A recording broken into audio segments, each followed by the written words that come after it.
पटियाला में RJ annual college में मचा है जबरदस्त हंगामा। यहाँ वीसी के खिलाफ छात्राएं प्रदर्शन कर रही हैं। अगले आदेश तक यूनिवर्सिटी को बंद करने का आदेश दिया गया है। यूनिवर्सिटी के कुलपति जयशंकर पर रात में गर्ल्स हॉस्टल में जाकर अचानक से निरीक्षण करने के आरोप लगे हैं। छात्राओं के कपड़ों पर टिप्पणी करने के भी आरोप लगे हैं।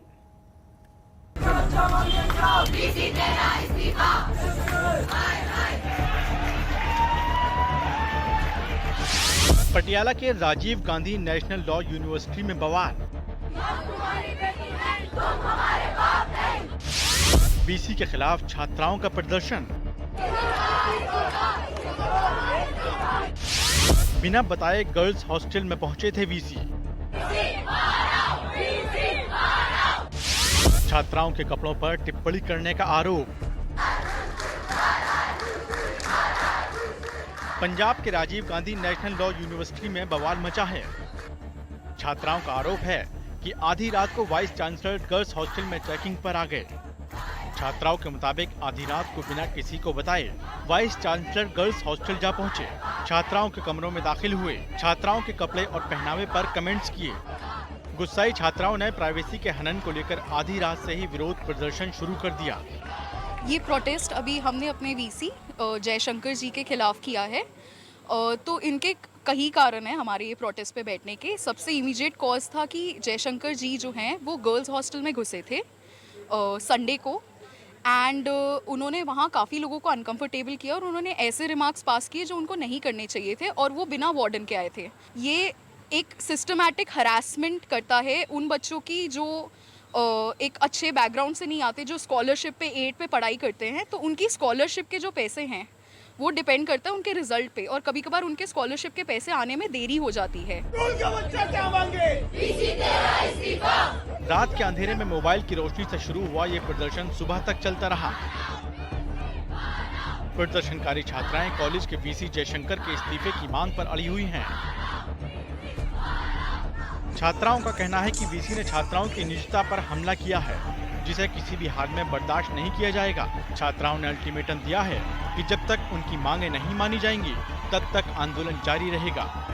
वो बिना बताए बिना वार्डन के गर्ल्स हॉस्टल में घुसे थे पहले तो, एंड फिर वो लोगों के कमरे में घुसने लग गए एक एक करके, एंड उन्होंने काफ़ी ऐसी चीज़ें बोली जो उनको नहीं बोलनी चाहिए थी। उन्होंने कपड़ों पे बोला। अब कोई अपने घर में जो पहनना चाहे पहनेगा। अब हम कल को आपके घर आएंगे तो हमारे पास हक थोड़ी बनता है बताने का कि आप क्या पहनोगे क्या नहीं। पर यहाँ जो प्रोटेस्ट चल रहा है इसका ये एक लौता रीज़न नहीं है कि वीसी गर्ल्स हॉस्टल घुसा है, और भी बहुत सारे रीजंस हैं। हमारे यहाँ कुछ बच्चे स्कॉलरशिप्स पे आते हैं, उनकी आर्थिक जो स्थिति होती है वो सही नहीं होती, तो कॉलेज प्रशासन उन्हें परेशान करता है। हर एग्ज़ाम से पहले उनका आधा घंटा खराब होता है। छात्राएं काफी गुस्से में हैं। लगातार वाइस चांसलर जयशंकर के खिलाफ नारेबाजी हो रही है। सोमवार को भी दिन भर ये बवाल लगातार जारी रहा, लेकिन किसी भी तरह का हल अभी तक नहीं निकल पाया है। हालांकि वाइस चांसलर जयशंकर ने अपने ऊपर लगे सभी आरोपों को खारिज कर दिया है। उनका कहना है कि काफी वक्त से उन्हें हॉस्टल की शिकायतें मिल रही थीं, जिसके बाद वो छात्राओं को समझाने गए थे। फिलहाल बढ़ते बवाल को देखते हुए अगले आदेश तक कॉलेज को बंद कर दिया गया है। आज तक ब्यूरो। पंजाब के संगरूर से हत्या का सनसनीखेज मामला सामने आया है, जहां नाजायज संबंधों के चलते पिता ने अपने बेटे को गोली मार दी और उसकी हत्या कर डाली। घटना की सूचना मिलते ही पुलिस मौके पर पहुंची और शव को कब्जे में ले लिया गया। साथ ही पोस्टमार्टम के लिए भेजकर मामले की जांच शुरू कर दी गई है। बताया जा रहा है कि आरोपी फौज से रिटायर्ड होने के बाद प्राइवेट नौकरी कर रहा था और उसके किसी दूसरी महिला के साथ अवैध संबंध थे। मृतक के बेटे अमनदीप सिंह ने अपने पिता को कई बार रोका टोका, पर वो बात नहीं मान रहे थे। बीती रात बाप बेटे में इसी बात को लेकर फिर से झगड़ा हुआ और गुस्साए पिता ने बेटे की गोली मारकर हत्या कर डाली। आरोपी की बेटी ने बताया है कि उसने और मां ने बड़ी मुश्किल से अपनी जान बचाई। ये सानू अज सवेरे रवीना राणी उर्फ परमजीत कौर पत्नी गोपाल सिंह वासी चीमा ने इतलाह दी कि साडे घर घरेलू कलेश रहिंदा सी। मेरा पति दे किसी होर जनानी नाल कोई संबंध सी, जिस करके घरे कलेश रहिंदा सी। राती 11 बजे करीब, बीती रात 11 बजे करीब गोपाल सिंह ने अपने बेटे अमनदीप दे जो कि 19 साल का सी गोली मार के उन्होंने मारता। ये 103(1) BNS ਅਤੇ 27 आर्म्स एक्ट के तहत मुकदमा दर्ज किया गया। गिरफ्तारी होगी सर? ਦੋਸ਼ੀ ਦੀ ਭਾਲ ਜਾਰੀ ਹੈ, ਅਸੀਂ ਜਲਦੀ ਇਹਨੂੰ ਗ੍ਰਿਫਤਾਰ ਕਰ ਲਾਂਗੇ।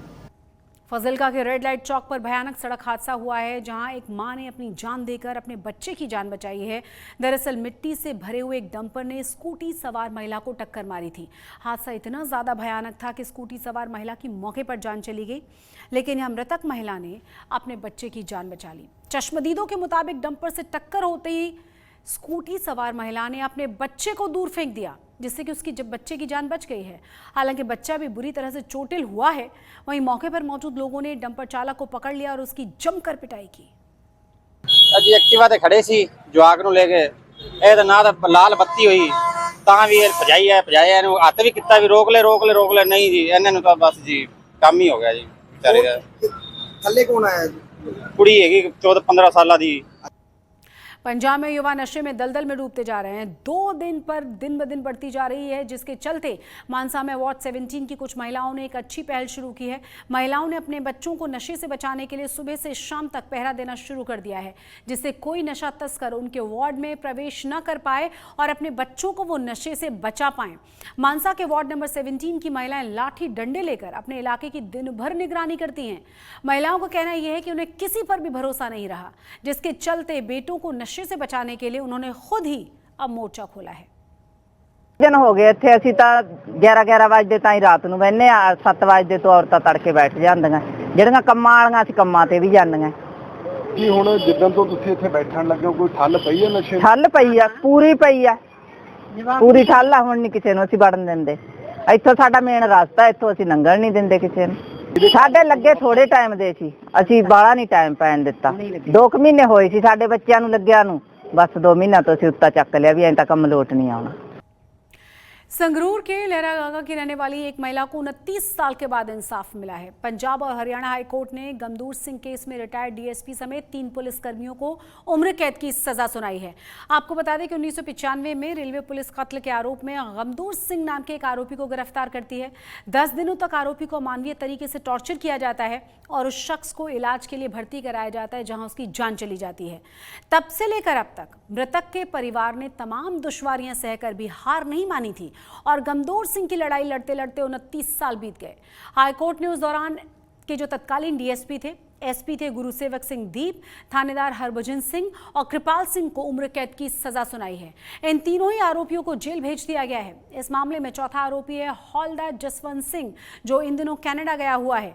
हाईकोर्ट ने 20 नवंबर तक चौथे दोषी को पेश होने का आदेश दे दिया है।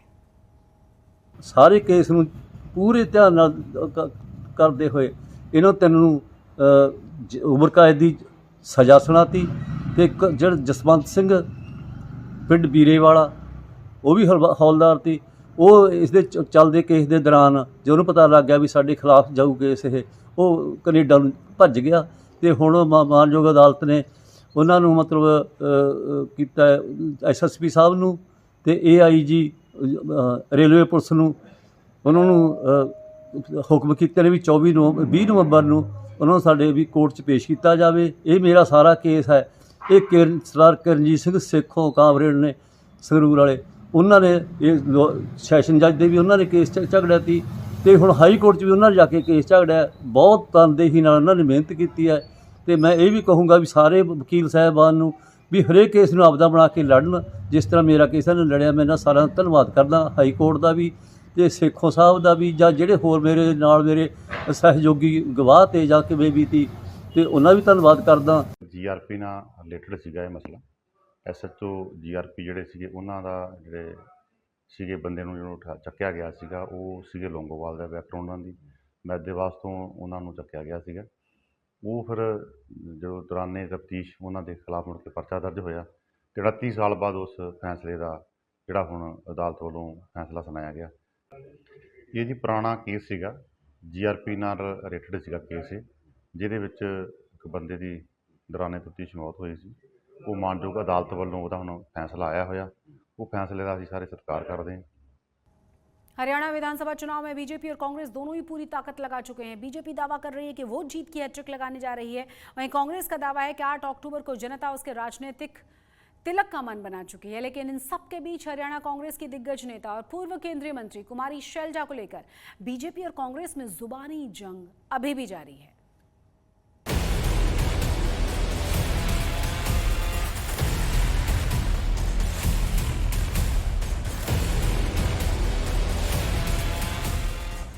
क्या मैं इस वक्त अगर कांग्रेस की सरकार बनती है तो अगली मुख्यमंत्री के साथ बैठी हुई हूँ?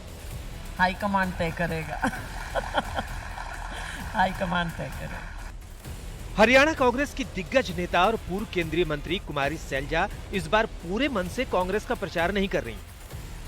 दरअसल हरियाणा कांग्रेस में चुनाव से पहले सियासी खींचतान चल रही है। कुमारी सैलजा भी सीएम पद की इच्छा जता चुकी हैं, लेकिन सैलजा की कथित अनदेखी को बीजेपी ने दलितों के अपमान से जोड़ दिया है।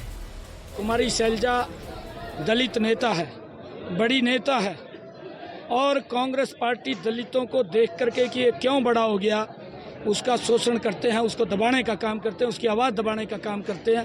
पहले अशोक तंवर की दबाई, अब सैलजा की बारी है। अब सैलजा की आवाज़ दबाने में लगे हुए हैं। मौके की नजाकत को देखते हुए केंद्रीय मंत्री और हरियाणा के पूर्व मुख्यमंत्री मनोहर लाल ने कुमारी सैलजा को बीजेपी में आने का ऑफर दे दिया है। आपकी कोई बातचीत हुई है क्या?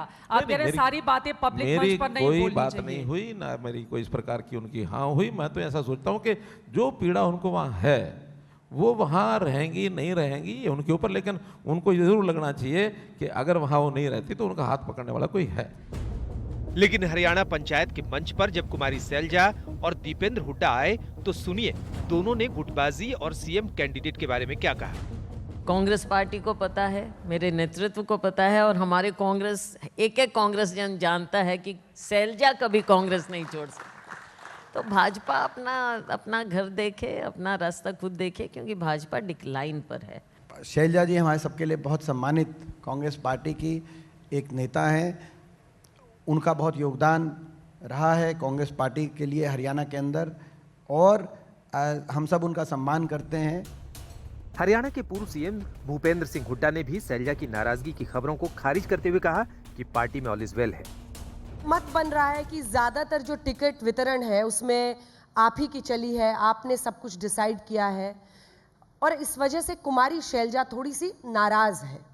आप उनसे क्या कहेंगे? देखिए, ऐसी कोई बात नहीं है, ये व्यक्ति की बात नहीं है। पार्टी ने टिकट दी है, वो जो है ना जिताऊ और टिकाऊ को दिया है, कांग्रेस पार्टी की टिकट है वो। पर उनकी नाराजगी क्या गले की फांस बन रहा है? वो मैनिफेस्टो रिलीज वाले दिन भी नहीं आई, वो चुनाव प्रचार में भी नहीं जा रही हैं। कोई जरूरी नहीं है, सब जगह सब जाएंगे, वो चुनाव प्रचार में भी जाएंगे, क्यों नहीं जाएंगे। हरियाणा के पूर्व डिप्टी सीएम और जेजेपी अध्यक्ष दुष्यंत चौटाला ने भी कुमारी सैलजा के बहाने कांग्रेस को घेरा। आपको क्या लगता है, क्या कुमारी सैलजा की महत्वाकांक्षाएं सही है? क्योंकि वो सीएम के लिए दावेदार अपने आप को मानती हैं। बनना चाहिए किसी पार्टी में, किसको रोक किसको है? भूपेंद्र हुड्डा कैसे बने थे, इतिहास पता है आपको? ये तो कांग्रेस का कल्चर रहा है, और ये सूत आएगी सैलजा जी की, आज नहीं तो कल आ जाएगी। वहीं बीजेपी के सभी बड़े नेता कुमारी सैलजा के बहाने कांग्रेस पर दलितों के अपमान का आरोप लगा रहे हैं। एक कांग्रेस पार्टी दलित विरोधी पार्टी, दलित नेताओं का अपमान करने का काम कांग्रेस पार्टी ने किया। चाहे डॉक्टर अशोक तंवर हो, चाहे बहन कुमारी सैलजा हो, सबका अपमान कांग्रेस ने किया है। ये लोग हमारी चिंता बहुत कर रहे हैं, उनकी चिंता पहले करने दो ना। वहां इतना फूट हो रहा है, इतने लोग छोड़ के चले गए, बहुत से लोग पार्टी छोड़ के इंडिपेंडेंट ठहरे। पहला अपना घर संभालो, बाद में हमारे घर की, हमारे नेबर की चिंता करो। कुमारी सैलजा को लेकर बीजेपी और कांग्रेस में जुबानी जंग जारी है। जिस तरह से हुड्डा जी के समर्थकों ने कुमारी सैलजा जी को बार बार अपमानित किया, ये अपने आप में दिखाता है कांग्रेस ने मन बना लिया है।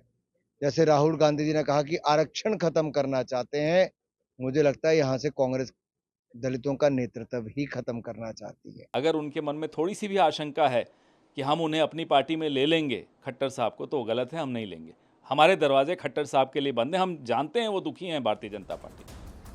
अब हरियाणा में दलित समीकरण को समझिए। हरियाणा में करीब 20% दलित मतदाता है। हरियाणा में दलितों के लिए 17 विधानसभा सीट रिजर्व है। पिछले विधानसभा चुनाव में इन 17 रिजर्व सीटों में बीजेपी ने 15 जीती थी, जबकि कांग्रेस के खाते में सिर्फ 2 आई थी। बीजेपी का वोट प्रतिशत भी 55 से ज्यादा था। वहीं 20% से ज्यादा दलित आबादी वाली सीटों की बात करें तो यहाँ भी बीजेपी का दबदबा रहा। ऐसी 47 सीटों में से 44 सीट बीजेपी के खाते में गई थी, जबकि कांग्रेस को सिर्फ 2 सीटें मिली थी, जबकि एक सीट अन्य के खाते में गई थी। यही वजह है कि बीजेपी दलितों के मुद्दे पर कांग्रेस को घेरने की कोशिश कर रही है। वहीं इस बार बीएसपी और भीम आर्मी की एंट्री ने हरियाणा के रण को और रोचक बना दिया है। मौसमी सिंह के साथ आज तक ब्यूरो। अब आपको पंजाब के बठिंडा में एक ऐसे बच्चों से मिलवाते हैं जिनके माता पिताओं के लिए 2 वक्त की रोटी कमाना ही बड़ी बात है, तो फिर स्कूल पढ़ाने लिखाने का मन उनका कहां से होगा, सवाल ही नहीं उठता। फिर भी इनसे ज़्यादातर बच्चे ऐसे हैं जो आर्थिक तंगी के बावजूद पढ़ रहे हैं, अच्छी पढ़ाई कर रहे हैं, और ये सब कुछ मुमकिन हो पाया है भारतीय रेलवे के रिटायर्ड इंजीनियर के गर्ग और उनके कुछ दोस्तों की वजह से। साल 2006 में गुडविल मोबाइल स्कूल के नाम से एक संस्था बनाई गई जिसका मकसद था स्लम बस्तियों के बच्चों में शिक्षा की अलख को जगाना। उसी का नतीजा है कि आज करीब 700 से ज़्यादा बच्चे इसी मोबाइल स्कूल से होते हुए वहां सरकारी प्राइमरी स्कूल में पढ़ने लगे। सबसे खास बात यह है कि इन मोबाइल स्कूलों को खेती के लिए इस्तेमाल होने वाले ट्रैक्टर की ट्रॉलियों पर बनाया गया है। पिछले 18 साल में 18 स्लम बस्तियों के सैकड़ों बच्चों के जीवन में बदलाव हो चुका है। इसमें जो झुग्गी झोपड़ी में रहते ज़रूरतमंद बच्चे हैं जो कभी भी स्कूल नहीं जाते थे, हम उनको लेकर के रजिस्ट्रेशन करके उनको यहाँ पर पढ़ा रहे हैं। तो पहला स्कूल हमने 2006 में खोला था और अब ये 14वां स्कूल है। अब तक लगभग हम 600-700 बच्चों को शिक्षा दे चुके हैं और एक साल एक स्लम बस्ती में शिक्षा दे कर के बच्चों को, ऐसे बच्चों को, तो हम इनको फिर नज़दीक के गवर्नमेंट प्राइमरी स्कूल में एडमिट करा देते हैं। और इसकी जो वैन है ये हम पाइपों से इसका फैब्रिकेशन करवा के इसके ऊपर जापानी चादर लगा करके अंदर जिप्सम बोर्ड लगा करके इसको वेदर प्रूफ और गर्मी से बचाने के लिए जगह जगह पर वेंटिलेटर्स और दरवाजे रखे हुए हैं। अंदर भी सारा स्टडी मटेरियल, बोर्ड वगैरह हर एक चीज़ यहाँ पर अवेलेबल है। वहाँ के जो बच्चे होते हैं उनको सर प्राइमरी एजुकेशन प्रोवाइड करते हैं, जैसे पंजाबी और मैथ करवाते हैं, जिससे कि हम उनका नेक्स्ट ईयर गवर्नमेंट स्कूल में एडमिशन करवा पाए। हमारे पास सर एट प्रेजेंट 42 स्टूडेंट्स आ रहे हैं, जो कि हम 2 बैचेज में बुलाते हैं, 2 से 3 और 3 से 4। 2 से 3 जो होते हैं सर वो बड़े बच्चे आते हैं और 3 से 4 छोटे बच्चे आते हैं, ताकि हम हर बच्चों की तरफ ध्यान दे पाए। हम सब बच्चों को सर रोज यहाँ पे रिफ्रेशमेंट भी देते हैं, बनाना हो गया, मंच होगी, चॉकलेट्स होगी सर। आज तक पंजाब में आज के लिए बस इतना ही, लेकिन देश और दुनिया की तमाम बड़ी और अहम खबरों के लिए आप देखते रहिए आज तक।